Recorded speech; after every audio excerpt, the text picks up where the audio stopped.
जय मसीह की आपका डिक्लेयर एंड डिफेंड की इस वीडियो में स्वागत है। जिस वीडियो में हम इस सवाल के ऊपर बात करने जा रहे हैं कि क्या एक विश्वासी उद्धार खो सकता है। देखिए मेरे प्रियो, इससे पहले कि हम बात करें कि क्या एक विश्वासी उद्धार खो सकता है या नहीं, हमारे लिए यह बहुत जरूरी है कि हम इस बारे में बात करें कि उद्धार असल में है क्या। सबसे पहले, उद्धार का सरल मतलब होता है छुटकारा, यानी डिलीवरेंस। अब किस चीज से छुटकारे के बारे में हम बात कर रहे हैं यहाँ? देखिए मेरे प्रियो, जिस चीज से हम छुटकारे की बात कर रहे हैं, सबसे पहले वो चीज है पाप, और फिर उसके बाद पाप का दंड। यूहन्ना उसके 8वें अध्याय की 34 आयत में लिखा हुआ है, यीशु ने उनको उत्तर दिया, मैं तुमसे सच सच कहता हूं कि जो कोई पाप करता है वह पाप का दास है। खुदावंद का कलाम बताता है कि कोई भी धर्मी नहीं, एक भी नहीं, सब ने पाप किया, सब परमेश्वर की महिमा से रहित हैं। यानी हम सब के सब पाप के दास हैं। दूसरी चीज जो हमको देखने को मिलती है खुदावंद के कलाम में, वो ये है, रोमियो उसका 6वां अध्याय उसकी 23 आयत हमको ये बताती है कि पाप की मजदूरी तो मृत्यु है। तो यहां पर हमको देखने को मिल गया कि एक व्यक्ति जो गुनहगार है, जो पापी है, सबसे पहले वो पाप का दास है, पाप का गुलाम है, और फिर साथ ही साथ क्योंकि उसने पाप करा है, अपराध किया है, परमेश्वर की व्यवस्था को तोड़ा है, उसके व्यवस्था के अनुसार अपने जीवन को नहीं जिया है, इस वजह से वो पाप के दंड का भी हकदार है, और पाप का दंड है मृत्यु। और केवल शारीरिक मृत्यु ही नहीं मेरे प्रियो, यहां पर बात हो रही है अनंत काल की मृत्यु के बारे में। तो ये दो चीजें हैं जिससे हम उद्धार पाने की बात कर रहे हैं, जिनसे हम छुटकारा पाने की बात कर रहे हैं। तो फिर अब सवाल आता है कि इन दोनों चीजों से हमें उद्धार कैसे प्राप्त होता है? क्या मसीही परिवार में पैदा होने से प्राप्त होता है? क्या लोगों के सामने यीशु को स्वीकार करने से, या ये कहने से कि मैं आज से यीशु के पीछे चलूंगा, क्या इससे आप छुटकारा प्राप्त करते हैं? इन दोनों चीजों से नहीं मेरे प्रियो, बिल्कुल नहीं। देखिए मेरे प्रियो, हमारा उद्धार इसलिए संभव हो पाया क्योंकि मसीह यीशु ने क्रूस पर हमारे पापों और अपराधों की क्षमा के लिए अपना बहुमूल्य लहू बहाया। और उसका लहू बहाना क्यों जरूरी था? इब्रानियों उसके 9वें अध्याय की 22वें आयत में लिखा हुआ है, और व्यवस्था के अनुसार प्राय सब वस्तुएं लहू के द्वारा शुद्ध की जाती हैं, और बिना लहू बहाए क्षमा नहीं होती। और बिना लहू बहाए क्षमा नहीं होती। बिना पवित्र लहू बहाए पापों की क्षमा किसी भी व्यक्ति को नहीं मिल सकती। लेकिन मेरे प्रियो, आपका और मेरा लहू तो पवित्र है ही नहीं, लेकिन एक का लहू पवित्र था। एक शख्स था जिसने इस धरती पर हम इंसानों की देह को धारण करके जन्म लिया। हम इंसानों की तरह ही रहा, हम इंसानों की तरह ही उसे भूख लगी, प्यास लगी, और जीवन में प्रलोभन आए, लेकिन तब भी हमारी तरह ही उसकी परीक्षा हुई, लेकिन वो निष्पाप और निष्कलंक उसमें से निकला। और वो आपका और हमारा प्रभु यीशु मसीह है। हालेलुया। वो यीशु मसीह जिसने क्रूस पर अपना बहुमूल्य लहू बहाकर आपको और मुझको हमारे अपराधों और पापों से क्षमा दी है। हालेलुया।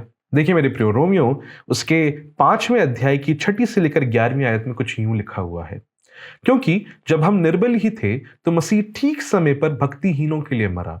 किसी धर्मी जन के लिए कोई मरे ये तो दुर्लभ है, परंतु क्या जाने किसी भले मनुष्य के लिए कोई मरने का साहस भी करे।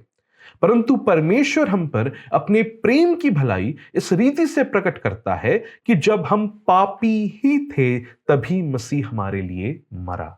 9वीं आयत में लिखा हुआ है, सो जबकि हम अब उसके लहू के कारण धर्मी ठहरे तो उसके द्वारा क्रोध से क्यों ना बचेंगे। मेरे प्रियो, एक व्यक्ति परमेश्वर यहोवा के सामने धर्मी कैसे ठहरता है?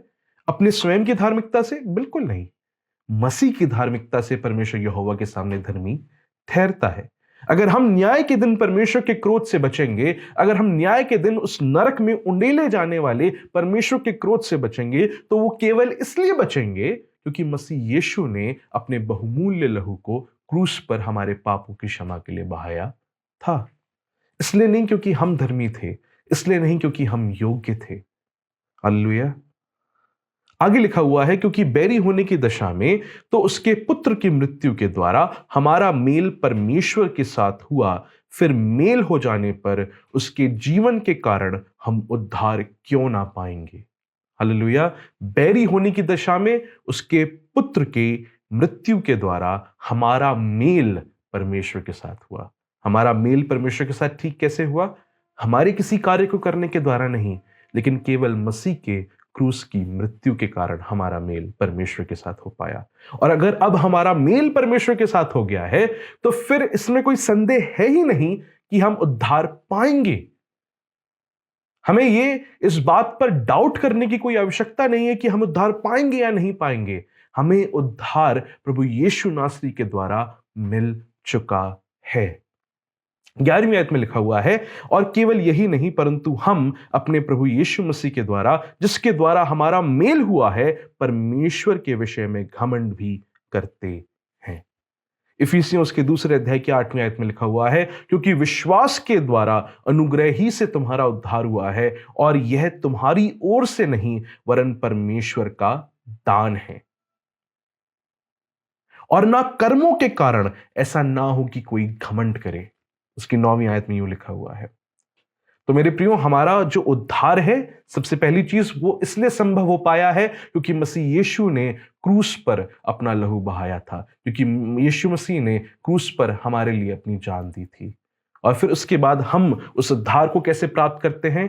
केवल परमेश्वर के अनुग्रह से और मसीह यीशु पर विश्वास करने के द्वारा। इसलिए मेरे प्रियो, रोमियो उसके 6 अध्याय की 23 आयत जब पूरी होती है, पहले हिस्से में तो कहता है क्योंकि पाप की मजदूरी तो मृत्यु है, लेकिन उसकी पूरी आयत यूं कहती है, परंतु परमेश्वर का वरदान हमारे प्रभु यीशु मसीह में अनंत जीवन है।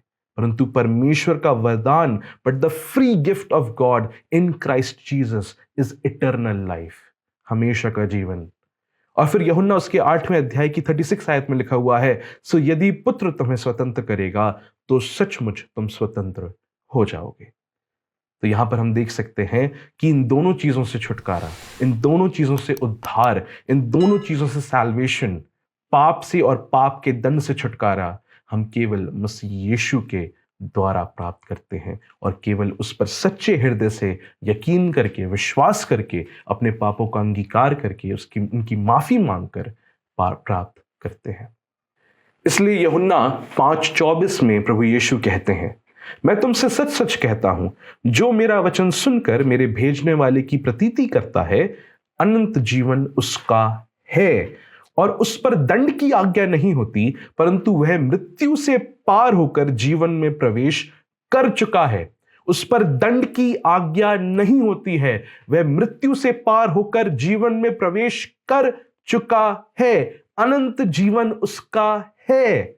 हालेलुया। अगर आपने प्रभु यीशु नासरी पर विश्वास करा है, अपने पापों का अंगीकार करा है, क्षमा मांगी है उनके लिए, तो निश्चय जानिए कि परमेश्वर ने आपके गुनाहों को क्षमा किया है। आप अनंत जीवन में प्रवेश कर चुके हैं।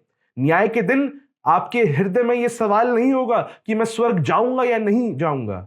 अगर आपने विश्वास करा है तो निश्चय इस बात को जानिए कि आप अनंत जीवन में प्रवेश कर चुके हैं। आप मृत्यु से पार होकर जीवन में आ चुके हैं। इस बात को जानने के लिए आपको न्याय के दिन का इंतजार नहीं करना है।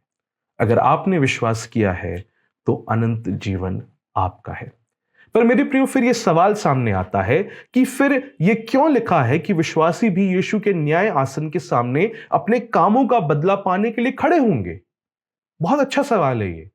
कहां लिखा हुआ है? 2 कुरिन्थियों उसके 5वें अध्याय की 10वीं आयत में ऐसा लिखा हुआ है। क्या लिखा है? क्योंकि अवश्य है कि हम सब का हाल मसीह के न्याय आसन के सामने खुल जाए, कि हर एक व्यक्ति अपने अपने भले बुरे कामों का बदला जो उसने देह के द्वारा किए हों पाए। कि हर एक व्यक्ति अपने अपने भले बुरे कामों का बदला जो उसने देह के द्वारा किए हों पाए। सो मेरे प्रियो, जब भी हमें किसी आयत को समझना होता है, ये बहुत जरूरी है कि हम संपूर्ण पवित्र शास्त्र की गवाही को देखें कि वो उस पर्टिकुलर विषय के बारे में क्या कहती है।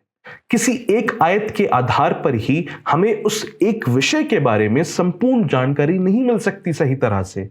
इसलिए हमें हर आयत को मद्देनजर रखते हुए आयतों का अनुवाद करना चाहिए। जब हम इस आयत की बात करते हैं जहां पर न्याय की बात हो रही है कि हम यीशु के न्याय आसन के सामने खड़े होंगे और यीशु हमें भले और बुरे कामों के अनुसार बदला देंगे, तो ये किस विषय में बात हो रही है? क्या यहां पर ये सवाल है सामने कि परमेश्वर यीशु मसीह हमें हमारे बुरे कामों के अनुसार दंड देंगे और हमें नरक में वो डाल सकते हैं? देखिए मेरे प्रियो, अभी हमने देखा कि प्रभु यीशु ने स्वयं कहा कि वो मृत्यु से पार होकर जीवन में प्रवेश कर चुका है। तो फिर अगर हम इस आयत को अच्छे से समझना चाहते हैं तो हमें संपूर्ण पवित्र शास्त्र की गवाही को लेकर चलना पड़ेगा। और उस गवाही को बहुत खूबसूरती से एक पर्टिकुलर कमेंट्री है जो कि मॉयर वी हबर्ट के द्वारा लिखी गई है, जो कि टेलबॉट स्कूल ऑफ थियोलॉजी बायोला यूनिवर्सिटी में new testament language and literature के एसोसिएट प्रोफेसर हैं। वो अपनी कमेंट्री में 2 Corinthians teach the text commentary series में कुछ यूं लिखते हैं इस पर्टिकुलर आयत के ऊपर। मसीह के न्याय आसन के सामने उपस्थित होने का कारण यह है कि हम देह के द्वारा किए गए कार्य के लिए इनाम या निंदा प्राप्त करें। क्या है कारण? कि हम देह के द्वारा किए गए कार्यों के लिए इनाम या निंदा प्राप्त करें। यहां हर एक शब्द का उपयोग यह दर्शाता है कि प्रतिफल व्यक्तिगत रूप से दिया जाएगा और पौलुस का ध्यान ईश्वर के प्रति व्यक्तिगत जिम्मेदारी पर है, जैसा कि रोमियो उसके 14वें अध्याय की 12वीं आयत में भी कहा गया है। जैसा कि कुरिन्थियों उसके 4थे अध्याय की 17वीं में कहा गया है कि शारीरिक कलेश हमारे लिए अनंत महिमा उत्पन्न करता है। यहां पर वो इन सारी आयतों को कनेक्ट कर रहे हैं। रोमियो उसके 14वें अध्याय की 12वीं आयत में लिखा हुआ है, सो हम में से हर एक परमेश्वर को अपना अपना लेखा देगा। और दूसरे कुरिन्थियों 4थे अध्याय की 17वीं आयत में लिखा हुआ है कि शारीरिक कलेश हमारे लिए अनंत महिमा उत्पन्न करता है। यानी अगर हम शरीर में कलेश उठा रहे हैं, अगर हम शरीर में सफरिंग को उठा रहे हैं इस जीवन में यीशु के नाम के कारण, तो एक दिन आएगा जब परमेश्वर एक बड़ी महिमा उस सफरिंग के कारण हमको देंगे और हर एक शख्स को जैसे भले काम उनने किए हैं उनके आधार पर परमेश्वर स्वर्ग में रिवॉर्ड देंगे। तो उस पर्टिकुलर आयत में ये जो स्कॉलर है उनका कहना है कि वहां पर रिवॉर्ड देने या निंदा देने की बात हो रही है विश्वासियों के भले या बुरे काम के आधार पर। लेकिन यहां पौलुस यह भी जोड़ता है कि इसका उल्टा भी संभव है। दूसरा कुरिन्थियों 5वें अध्याय की 10वीं में भले बुरे कामों के बदले का वाक्य यह दर्शाता है कि व्यक्तिगत कर्मों का मूल्यांकन किया जाएगा, जो पौलुस की पहला कुरिन्थियों 3रे अध्याय की 14 से लेकर 15वीं में कही गई बात के अनुरूप है। अब वह कौन सी बात है जो पौलुस ने पहला कुरिन्थियों 3रे अध्याय 14 से लेकर 15 में कही थी? आइए देखते हैं मेरे प्रियो। लिखा हुआ है परमेश्वर के वचन में, परमेश्वर के उस अनुग्रह के अनुसार जो मुझे दिया गया, मैंने बुद्धिमान राजमिस्त्री की नाई नींव डाली और दूसरा उस पर रद्दा रखता है, परंतु हर एक मनुष्य चौकस रहे कि वह उस पर कैसा रद्दा रखता है, क्योंकि उस नींव को छोड़ जो पड़ी है और वह यीशु मसीह है, कोई दूसरी नींव नहीं डाल सकता। और यदि कोई इस नींव पर सोना या चांदी या बहुमूल्य पत्थर या काठ या घास या फूस का रद्दा रखता है, तो हर एक का काम प्रकट हो जाएगा, क्योंकि वह दिन उसे बताएगा, इसलिए कि आग के साथ प्रकट होगा और वह आग हर एक का काम परखेगी कि कैसा है। जिसका काम उस पर बना हुआ स्थिर रहेगा वह मजदूरी पाएगा, और यदि किसी का काम जल जाएगा तो हानि उठाएगा, पर वह आप बच जाएगा परंतु जलते जलते। इन आयतों में प्रेरित पौलुस बता रहा है कि किस तरह से एक विश्वासी किन चीजों का इस्तेमाल करके मसीह यीशु जो कि नींव है कलीसिया की, उसके ऊपर अपनी इमारत को बनाता है। अगर उसका काम जो वो मसीह की इस नींव के ऊपर कर रहा है सोने या चांदी या बहुमूल्य पत्थर के अनुसार होगा, तो अगर वो आग में से होकर भी क्यों ना गुजरेगा उसका काम, तो भी वो स्थिर बना रहेगा और उसकी मजदूरी यानी उसका रिवॉर्ड जो काम उसने किया है वो हासिल करेगा। लेकिन अगर किसी ने मसीह की उस नींव के ऊपर घास फूस का इमारत खड़ा किया होगा, तो वो आग में से होकर जब गुजरेगा न्याय के दिन, तो वो सब चीजें भस्म हो जाएंगी, खत्म हो जाएंगी और उसकी निंदा को उसे झेलना पड़ेगा। लेकिन क्या लिखा हुआ है? वह आप बच जाएगा, He will suffer loss though he himself will be saved। यानी जब हम इन सारी आयतों को एक साथ लेकर आते हैं तो हमें यह चीज समझ में आती है कि पौलुस यहां पर एक विश्वासी की अंतिम डेस्टिनी, इटर्नल डेस्टिनी के बारे में बात नहीं कर रहा है कि वो स्वर्ग जाएगा या नरक जाएगा न्याय के दिन। वो ये बात कर रहा है कि स्वर्ग और नरक का तो निर्णय ऑलरेडी ले लिया गया है। उसने जब विश्वास करा था तभी वो जीवन में प्रवेश कर चुका था, लेकिन इस नींव के ऊपर उसने कैसी इमारत खड़ी करी ये देखा जाएगा न्याय के दिन पर। और अगर उसकी इमारत खड़ी रही, उसके कर्मों की अच्छी इमारत खड़ी रही, तो उसको रिवॉर्ड मिलेगा, उसको उसकी मजदूरी मिलेगी। और अगर वो इमारत भस्म हो गई तो उसको उस बात की निंदा झेलनी पड़ेगी, लेकिन वो आप स्वयं बच जाएगा।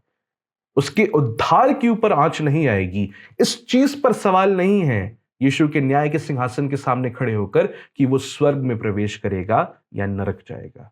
ये तो ऑलरेडी डिसाइडेड है कि वो स्वर्ग जाएगा मसीह पर विश्वास करने के द्वारा।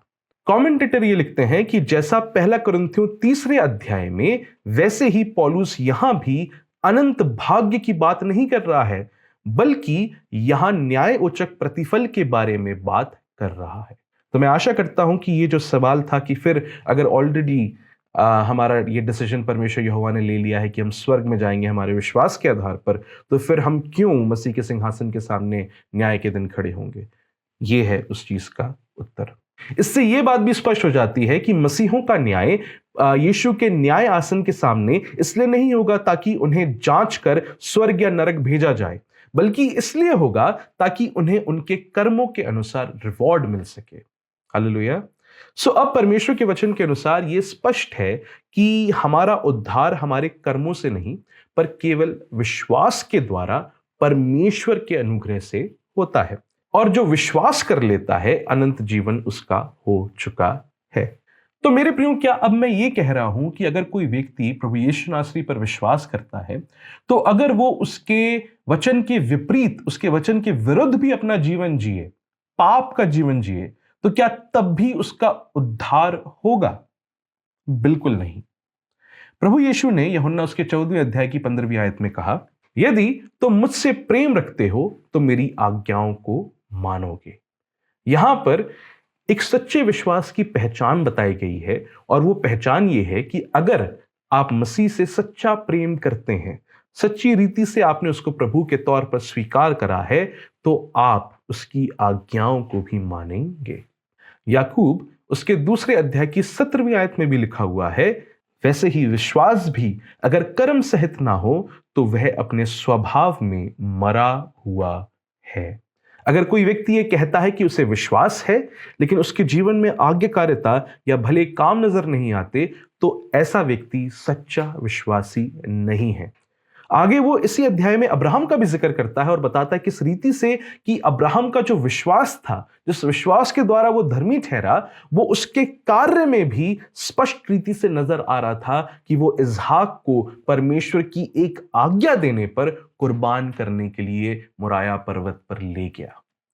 यहां पर उसके विश्वास का प्रगटीकरण स्पष्ट रीति से नजर आ रहा है कि परमेश्वर की आज्ञा को मानना उसने भला जाना अपने बेटे को बचाने से। और क्योंकि वो सच्चा विश्वासी था, इसलिए उसके जीवन में उस विश्वास का प्रगटीकरण भी नजर आया। इसलिए वो लिखता है 22वीं आयत में, सो तूने देख लिया कि विश्वास ने उसके कामों के साथ मिलकर प्रभाव डाला है और कर्मों से विश्वास सिद्ध हुआ है। यानी मेरे प्रियो, यहां पर मैं आपको यह बताना चाहता हूं कि हम अपने कर्मों के द्वारा उद्धार प्राप्त नहीं करते, लेकिन जिस व्यक्ति ने उद्धार प्राप्त किया है उसके जीवन में भले काम और आज्ञाकारिता नजर आएगी, क्योंकि वो शख्स पवित्र आत्मा से भरा हुआ शख्स होता है। मेरे प्रियो, यहां पर यह अध्याय हमसे यह नहीं कह रहा है कि हमारा उद्धार हमारे कर्मों के अनुसार होता है, बिल्कुल नहीं। पौलुस इफिसियों उसके 2 अध्याय में स्पष्ट कर चुका है कि हमारा उद्धार केवल विश्वास के द्वारा हुआ है, हमारे कर्मों के आधार पर नहीं। ऐसा कोई भी शख्स नहीं है जो परमेश्वर के सामने घमंड कर सकेगा न्याय के दिन कि मेरे कर्मों के आधार पर मुझे उद्धार मिला है। यहां पर केवल हमको यह बताया जा रहा है कि अगर किसी व्यक्ति ने सच्ची रीति से विश्वास करा है तो उसके जीवन में आज्ञाकारिता का भी फल देखने को मिलेगा, भले काम भी देखने को मिलेंगे। और अगर वो नहीं देखने को मिल रहे हैं तो वो व्यक्ति सच्चा विश्वासी नहीं है, उसका विश्वास जीवित नहीं है, उसका विश्वास मरा हुआ है। तो मेरे प्रियो, भले काम हमारे उद्धार का कारण या आधार नहीं है, लेकिन क्योंकि हमें उद्धार मिल चुका है मसीह यीशु नासरी के द्वारा, इस वजह से भले काम और आज्ञाकारिता उस चीज का, उस उद्धार का रिजल्ट है जो हमारे जीवन में आपको और हमको देखने को मिलते हैं। मेरे प्रियो, कई अच्छे परमेश्वर के दास ये कहते हैं कि पोजेशन ऑफ फेथ और प्रोफेशन ऑफ फेथ में अंतर होता है। कोई व्यक्ति मुंह से तो ये कह सकता है, प्रोफेस तो ये कर सकता है कि मैं यीशु पर विश्वास करता हूं, लेकिन क्या सच में वो व्यक्ति यीशु पर विश्वास करता है? क्योंकि अगर सच में विश्वास करता होता तो वो उस फेथ को पोजेस करता, वो विश्वास उसका अपना होता और वो उस विश्वास के अनुसार अपने जीवन को भी जी रहा होता। और ये बात स्पष्ट रीति से हमें तीतुस उसके पहले अध्याय की 16वीं आयत में देखने को मिल जाती है। वहां पर पौलुस लिखता है, वह कहते हैं कि हम परमेश्वर को जानते हैं पर अपने कामों से उसका इनकार करते हैं, क्योंकि वह घृणित और आज्ञा ना मानने वाले हैं और किसी अच्छे काम के योग्य नहीं। वह मुंह से तो कहते हैं कि हम परमेश्वर को जानते हैं पर अपने कामों से उसका इनकार करते हैं। तो मेरे प्रियो, जो लोग कर्मों से परमेश्वर का इनकार कर रहे हैं वह सच्चे विश्वासी है ही नहीं। मत्ती उसके 7वें अध्याय की 17वीं आयत में भी ये लिखा हुआ है, इस प्रकार हर एक अच्छा पेड़ अच्छा फल लाता है और निकम्मा पेड़ बुरा फल लाता है। ये एक व्यक्ति की पहचान है कि वो सच्चा विश्वासी है या नहीं है। अगर अच्छा पेड़ है तो उसके जीवन में अच्छे फल भी लगेंगे। अब देखिए, मैं ये बिल्कुल नहीं कह रहा कि एक सच्चा विश्वासी कभी पाप करता ही नहीं या संपूर्ण रीति से पाप रहित हो जाता है या वो कभी भटकता ही नहीं। मैं ये बिल्कुल नहीं कह रहा हूं, क्योंकि हम में से कोई भी पाप रहित नहीं है। लेकिन अब कुछ लोग हैं जो इब्रानियों उसके 10वें अध्याय की 26 आयत को पढ़ते हैं तो उन्हें लगता है कि यदि कोई यीशु पर विश्वास करता है और फिर जानबूझकर अगर पाप कर देता है तो वह अपना उद्धार खो सकता है। सबसे पहले अपने आप से यह सवाल पूछिएगा कि क्या हम कई बार जानते हुए भी पाप नहीं कर देते? चाहे वो पाप झूठ बोलने का हो, चाहे वो ईर्ष्या या नफरत का पाप हो, या चाहे वो आंखों से देखकर व्यभिचार करने का पाप हो। क्या हम में से कोई भी शख्स ये कह सकता है कि वो विश्वास करने के बाद कभी भी इन पापों में नहीं गिरा? क्या हम में से कोई भी ये कह सकता है? बिल्कुल नहीं कह सकता। मेरे प्रियो, मत्ती उसके 22वें अध्याय की 37 से लेकर 40 में 2 मुख्य आयत प्रभु यीशु मसीह नासरी के द्वारा हमें दी गई हैं। और वो आयतें कौन सी हैं? सबसे पहले उसने उनसे कहा, तू परमेश्वर अपने प्रभु से अपने सारे मन और अपने सारे प्राण और अपनी सारी बुद्धि के साथ प्रेम रख। आप पूछ कर देखिए अपने आप से कि क्या प्रतिदिन आप इस आज्ञा को रख पाते हैं? क्या आप प्रतिदिन परमेश्वर को अपने सारे मन, अपने सारे प्राण और अपनी सारी बुद्धि से प्रेम करते हैं? और फिर उसके आगे प्रभु यीशु नासरी कहते हैं, बड़ी और मुख्य आज्ञा तो यही है, और उसी के समान एक और आयत है, एक दूसरी भी आयत है, और वो ये है, एक और दूसरी भी आज्ञा है, और वो ये है कि तू अपने पड़ोसी से अपने समान प्रेम रख। क्या परमेश्वर से सिद्धता से प्यार और अपने पड़ोसी से अपने समान प्यार आप कर पा रहे हैं? कृपया इस सवाल को अपने आप से पूछिए और देखिए कि क्या प्रतिदिन आप और मैं इन आज्ञाओं को रखने में असफल नहीं होते हैं? तो अगर हो रहे हैं तो फिर क्या आपका और हमारा उद्धार अब तक नहीं छिन जाना चाहिए था? अगर वो आयत ये कह रही होती कि अगर आप किसी भी प्रकार का पाप करते हैं यीशु को स्वीकार करने के बाद तो आपका उद्धार खो जाएगा, तो ये बात सच होती। लेकिन मेरे प्रियो, वो आयत ऐसा नहीं कह रही है। देखिए, जब कोई विश्वास में आता है ना, तो वह अंश अंश करके मसीह के स्वरूप में बढ़ता है। बहुत से सच्चे विश्वासी अलग अलग प्रकार के एडिक्शन से स्ट्रगल करते हैं। कुछ लोग ड्रग्स से स्ट्रगल करते हैं, कुछ लोग पोर्नोग्राफी से स्ट्रगल करते हैं, पर इसका मतलब ये नहीं है कि वह सच्चे विश्वासी नहीं है। रोमियो उसके 7वें अध्याय की 15 से लेकर 19वीं और 22 से लेकर 23वीं आयत को जब हम पढ़ते हैं तो वहां पर पौलुस पाप के साथ एक स्ट्रगल के बारे में हमको बताता है, विश्वासी की एक पाप के साथ स्ट्रगल के बारे में बताता है। और क्या लिखता है 15वीं आयत में, और जो मैं करता हूं उसको नहीं जानता, क्योंकि जो मैं चाहता हूं वह नहीं किया करता, परंतु जिससे मुझे घृणा आती है वही करता हूं। जो मैं चाहता हूं वो मैं नहीं करता, लेकिन जिससे मुझे घृणा आती है वही मैं करता हूं। और यदि जो मैं नहीं चाहता वही करता हूं, तो मैं मान लेता हूं कि व्यवस्था भली है। 17वीं आयत में कहता है, तो ऐसी दशा में उसका करने वाला मैं नहीं, पाप है जो मुझ में बसा हुआ है। क्योंकि मैं जानता हूं कि मुझ में अर्थात मेरे शरीर में कोई अच्छी वस्तु वास नहीं करती। इच्छा तो मुझ में है, परंतु भले काम मुझसे बन नहीं पड़ते। क्योंकि जिस अच्छे काम की मैं इच्छा करता हूं वह तो नहीं करता, परंतु जिस बुराई की इच्छा नहीं करता वही किया करता हूं। यहां पर आपको क्लियरली देखने को मिलेगा कि कैसे एक प्रेरित बता रहा है कि वह जिस अच्छे काम की इच्छा करता है उसे नहीं कर पाता है, परंतु जिस बुराई की इच्छा नहीं करता वही कर देता है। यहां पर आपको और हमको सीखने को मिल रहा है, देखने को मिल रहा है कि एक ऐसा व्यक्ति जो प्रभु यीशु नासरी के अनुसार अपने जीवन को जी रहा है और संपूर्ण कलीसिया का अगुवा है, वह भी कई बार पाप से जूझता है, वह भी कई बार पाप से स्ट्रगल करता है। और ऐसी स्ट्रगल हम सभी के जीवनों में आती है, क्योंकि हम सब ऐसी देह में हैं जो पाप रहित नहीं है। देखिए मेरे प्रियो, एक वक्त आएगा जब प्रभु यीशु मसीह लौट कर आएंगे और लिखा हुआ है परमेश्वर के वचन में कि वह हमारी देह को अपनी महिमान्वित देह के अनुरूप कर देंगे, उसी के अनुसार कर देंगे। लेकिन जब तक वो दिन नहीं आता तब तक हम इस धरती पर एक ऐसी देह में हैं जो पाप रहित नहीं है, और इस वजह से हम कई बार पाप में गिर जाएंगे। आगे लिखता है, क्योंकि भीतरी मनुष्य तत्व से तो मैं परमेश्वर की व्यवस्था से बहुत प्रसन्न रहता हूं, परंतु मुझे अपने अंगों में एक दूसरे प्रकार की व्यवस्था दिखाई पड़ती है जो मेरी बुद्धि की व्यवस्था से लड़ती है और मुझे पाप की व्यवस्था के बंधन में डालती है जो मेरे अंगों में है। शरीर में है, अंगों में है, इसलिए हम कई बार परमेश्वर की आज्ञाओं को सिद्धता से रखने में चूक जाते हैं, पाप कर देते हैं। तभी मेरे प्रियो, पहला यूहन्ना उसके 2 अध्याय की 1 से लेकर 2 आयत में लिखा हुआ है, हे मेरे बालकों, मैं ये बातें तुम्हें इसलिए लिखता हूं कि तुम पाप ना करो, और यदि कोई पाप करे तो पिता के पास हमारा एक सहायक है, अर्थात धार्मिक यीशु मसीह, और वही हमारे पापों का प्रायश्चित है, और केवल हमारे ही नहीं वरन सारे जगत के पापों का। सबसे पहली बात वो ये कहता है कि मैं चाहता हूं कि तुम पाप ना करो। मसीहों से कह रहा है, विश्वासियों से कह रहा है। लेकिन फिर उनसे कहता है कि अगर तुम पाप कर भी देते हो और यदि तुमसे पाप हो भी जाता है तो पिता के पास तुम्हारे लिए एक सहायक है, और उसका नाम है प्रभु यीशु मसीह, जो हमारे पापों का क्या है, प्रायश्चित है।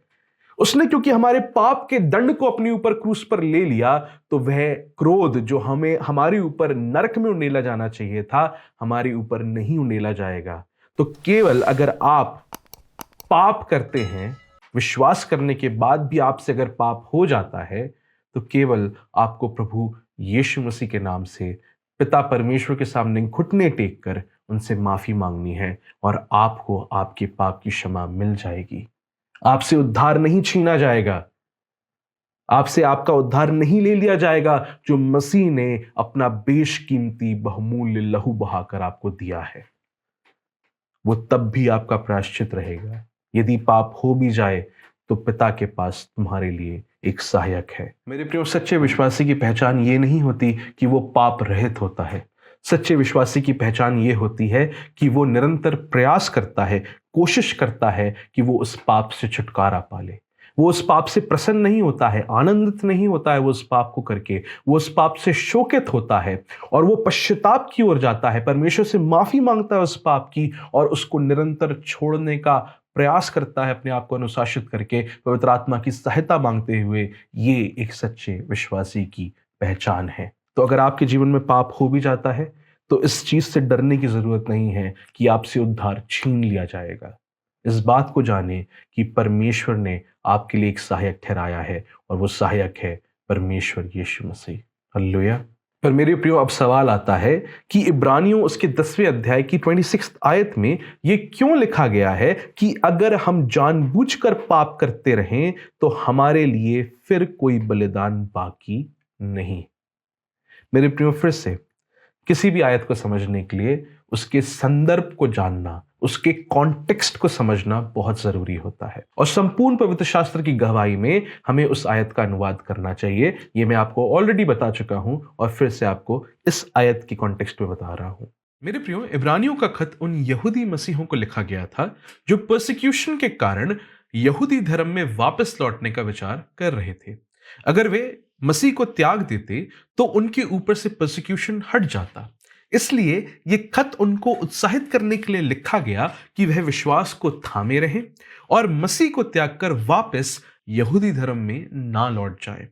इसी बात को एड्रेस करते हुए इब्रानियों के 10वें अध्याय का यह हिस्सा लिखा गया था।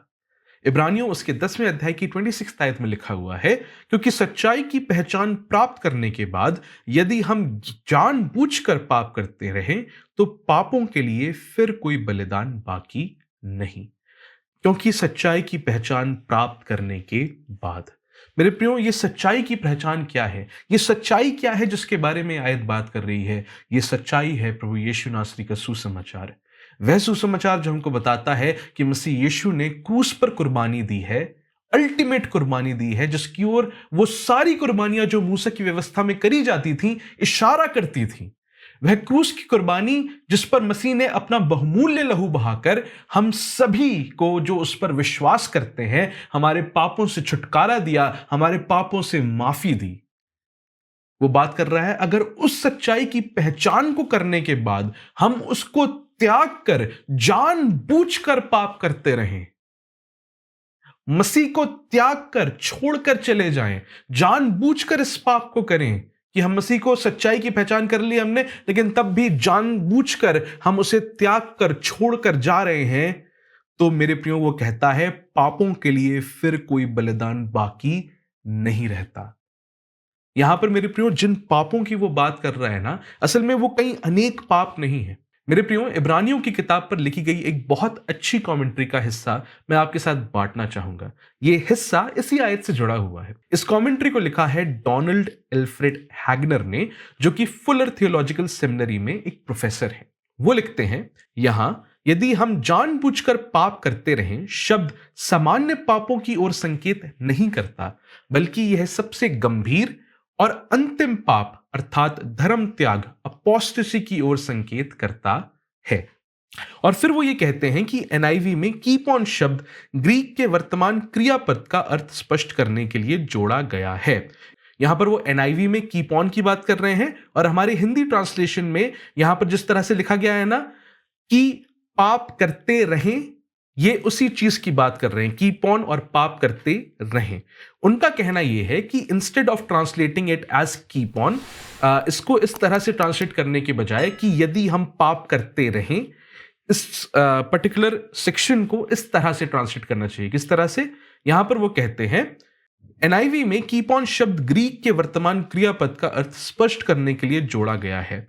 हालांकि केजेवी और आरएसवी का साधारण अनुवाद यदि हम पाप करते हैं यहां अधिक उपयुक्त हो सकता है।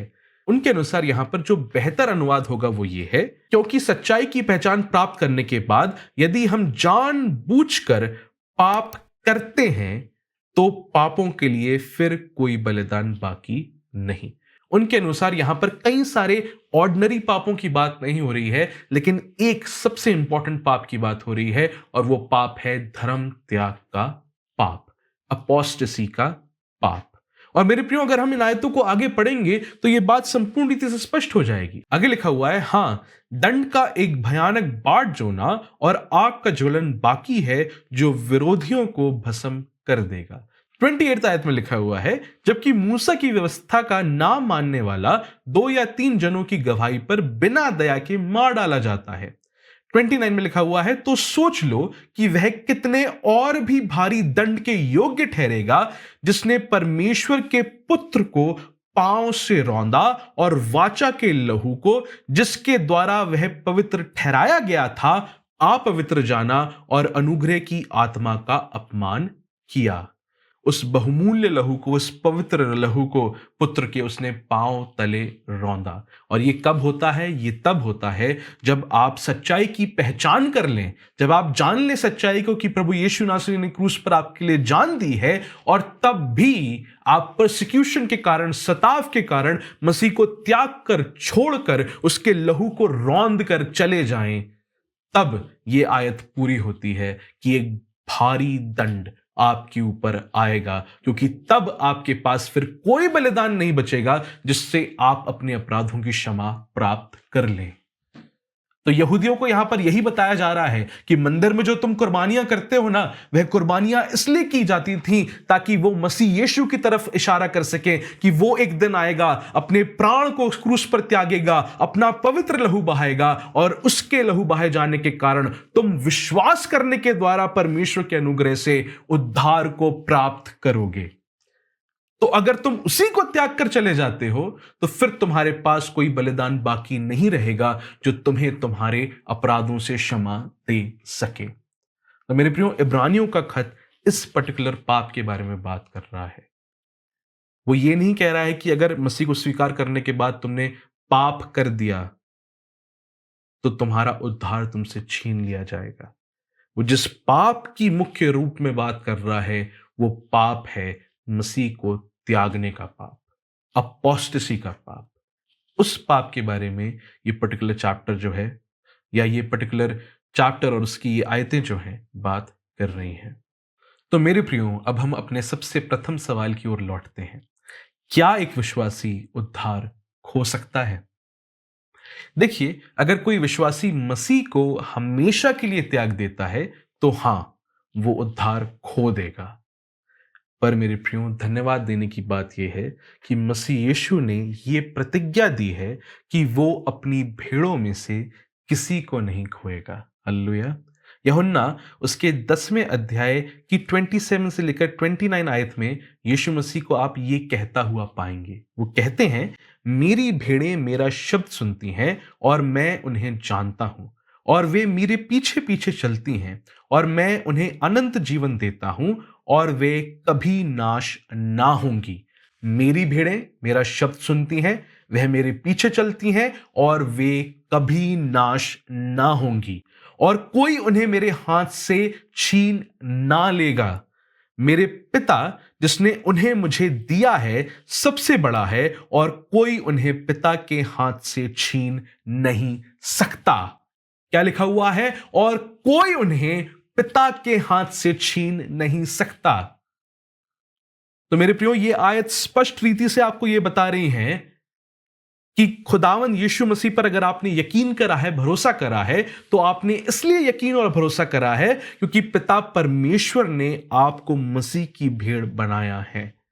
अगर आप सचमुच प्रभु यीशु मसीह पर विश्वास करते हैं, सचमुच आपने उसकी आवाज को सुना है और आप उसके पीछे अपने संपूर्ण हृदय के साथ चलते हैं, तो मेरे प्रियो, अगर आप भटक भी जाएं कभी, अगर ऐसा वक्त आपके जीवन में आए जब आप संदेह करने लगे अपने विश्वास के ऊपर, या परमेश्वर से दूर होने लगे निरंतर पाप के कारण, तो भी परमेश्वर आपको मसीह के पास वापस लेकर आएगा, क्योंकि संसार की ऐसी कोई ताकत नहीं है जो आपको और मुझे मसीह के प्रेम से अलग कर सकती है। ना ऊंचाई, ना गहराई, ना स्वर्गदूत, ना फरिश्ते, ना शैतान, ना हैवान, कोई भी हमें परमेश्वर के प्रेम से अलग नहीं कर सकता। क्यों? क्योंकि जिन भेड़ों को पिता परमेश्वर ने मसीह यीशु को दे दिया है, वह पिता के हाथ में सुरक्षित हैं, और कोई उन्हें पिता के हाथ से छीन नहीं सकता। हालेलुया। मेरे प्रियो, मैं आशा करता हूं कि आप समझ रहे हो कि हमारा विश्वास भी हम इसलिए करते हैं क्योंकि पिता परमेश्वर ने अपनी दया में हमको यीशु मसीह में जगत की उत्पत्ति से पहले चुन लिया। हालेलुया। हम इसलिए मसीह यीशु के पास आए क्योंकि पिता परमेश्वर हमको मसीह यीशु तक लेकर आया है। यूहन्ना उसके 6 अध्याय की 44 आयत में लिखा हुआ है, कोई मेरे पास नहीं आ सकता जब तक पिता जिसने मुझे भेजा है उसे खींच ना ले, और मैं उसको अंतिम दिन फिर जिला उठाऊंगा। कोई मेरे पास नहीं आ सकता जब तक पिता जिसने मुझे भेजा है उसे खींच ना ले। तो आप अगर प्रभु यीशु मसीह के पास आए हैं, अगर कोई भी शख्स प्रभु यीशु मसीह के पास आया है और उसने सच्चे हृदय से पश्चाताप करके, विश्वास करके मसीह यीशु पर विश्वास किया है, तो मेरे प्रियो वो इसलिए कर पाया है क्योंकि पिता परमेश्वर उसे मसीह के पास खींच कर लाए हैं। ये इसलिए नहीं हो पाया क्योंकि हम औरों से अच्छे थे, ये इसलिए नहीं हो पाया क्योंकि हम औरों से बेहतर थे या पाप में कम पड़े हुए थे। हम सब अंधे थे और स्वभाव ही से परमेश्वर के क्रोध की संतान थे, लेकिन तब भी परमेश्वर यहोवा ने हम पर दया करी, हमारे इस कठोर पत्थर के हृदय को हटाकर हमें मांस का हृदय दिया, अपनी पवित्र आत्मा से हमारे हृदय को बदला ताकि हम नष्ट ना हो परंतु अनंत जीवन पाएं। और वो हमको खींचकर मसीह के पास ले आया। हालेलुया।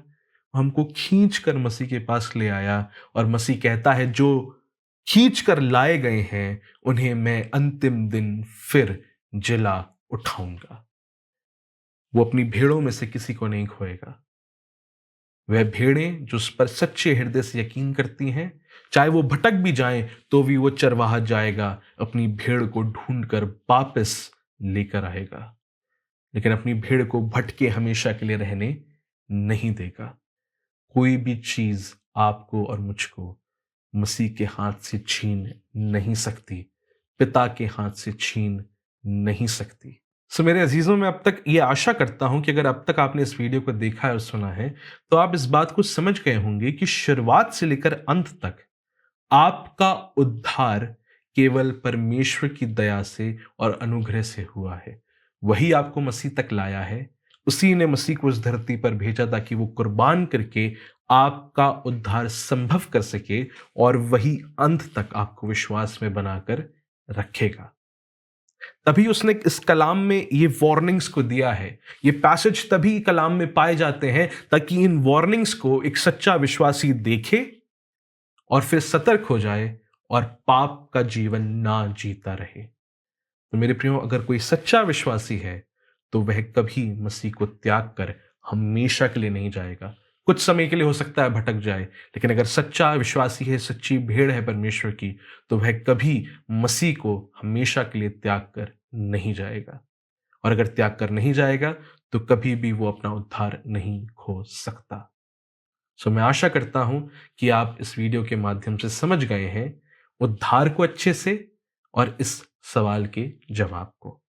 अगर आपके कोई और विचार हैं तो आप कमेंट सेक्शन में उनको हमारे साथ बांट सकते हैं।